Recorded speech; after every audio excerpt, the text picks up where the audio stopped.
TV 9 Bharatvarsh के इस powerful political show में आज जो मेहमान हमारे साथ हैं, उनके स्वागत के लिए हमें बाकायदा बादशाह सलामत की तरह मुनादी करनी होगी, क्योंकि उनकी निजी और राजनीतिक शख्सियत कुछ ऐसी ही है। तो आइए चलिए शुरू करते हैं दिग्विजय सिंह एंड 5 एडिटर्स।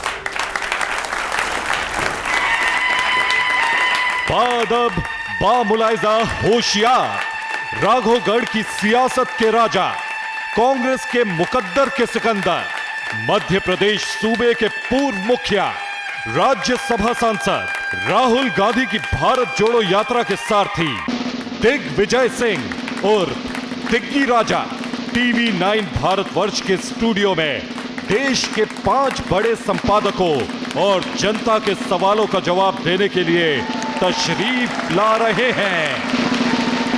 मैं खड़ा हुआ ही ठीक हूं सर, आप लोग बैठे। अरे नहीं sir, please, this is your seat, please take it, please. अरे नहीं सर, आप प्लीज बैठे। दिग्विजय सिंह और कर्टियस कितने देखिए, वो कह रहे हैं कि अगर आप खड़े हुए हैं तो मैं बैठूंगा नहीं। ये उनके निजी जिंदगी के कुछ आयामों की सिर्फ शुरुआत है जो आप यहां देख रहे हैं। एक बार जोरदार तालियां होनी चाहिए। ये कहते हैं आप कैसे बरतते हैं, कैसे मिलते हैं किसी से, आपकी शख्सियत ये बता देती है कि आपकी परवरिश, शिक्षा, दीक्षा कैसी हुई है।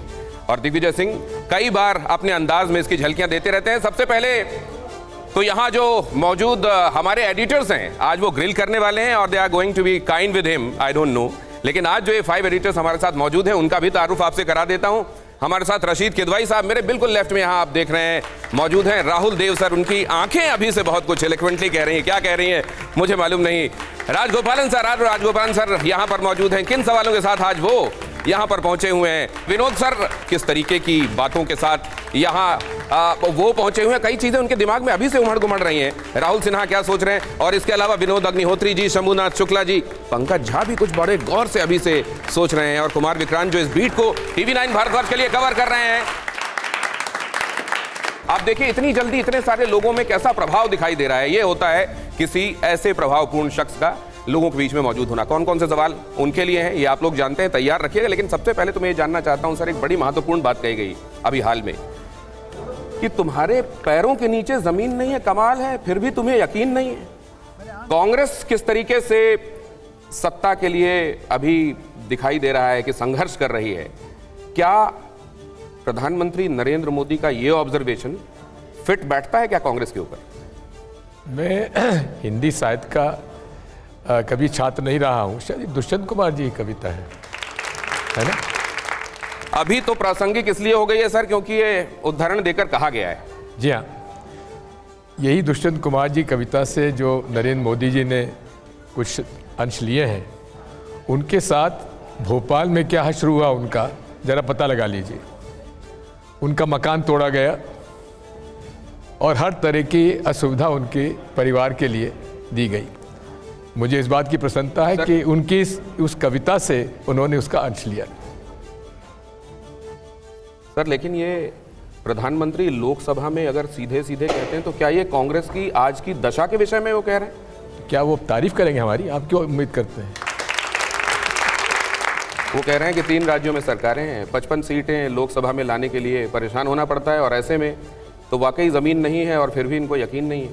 देखिए, हम कोई ज़मीन तलाशने कहीं नहीं जा रहे हैं। हमने इस देश में जो हालात हैं उन परिस्थितियों को समझते हुए एक निर्णय लिया पार्टी ने कि हमें कन्याकुमारी से कश्मीर तक चलना है। महंगाई बढ़ नहीं रही है क्या? अमीर और गरीब की खाई बढ़ती जा रही है कि नहीं बढ़ती जा रही है? अमीर अमीर होता जा रहा है, गरीब गरीब होता जा रहा है।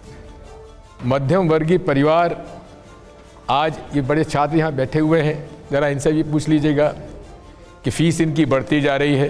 परिवार में किस तरह से इन्होंने, इनके माता पिता इनका परिवार चला रहे हैं। मैं अभी इनके पास और साथ में मुझे पूरा करने दीजिए, साथ में बेरोजगारी भी बढ़ती जा रही है। एजुकेशन लोन ले लिया, डिग्री हासिल कर ली, नौकरियां नहीं मिल रही हैं। नोटिफिकेशन होता है, पेपर आउट हो जाता है, पेपर आउट हो जाने के बाद निरस्त हो जाता है। इसके साथ साथ जिस प्रकार से धार्मिक उन्माद फैलाया गया है, हम लोग इस भारत के संस्कार, संस्कृति और सनातन परंपराओं को भूल रहे हैं। वो सनातन धर्म जिसने पूरे विश्व को एक कुटुंब माना, सभी धर्मों का सम्मान करना हमारा सनातनी परंपरा है, वहाँ आप फर्क डाल रहे हैं, लोगों में नफरत फैला रहे हैं। तो हम लोगों ने कोई ज़मीन तलाशने के लिए ये भारत जोड़ो यात्रा नहीं की थी। लोगों के मन में जो डर, आतंक जिस प्रकार का बैठ गया था, उससे उनको निकालने के लिए, उनको हिम्मत दिलाने के लिए कि हम आपके साथ खड़े हुए हैं, हमने ये यात्रा की थी।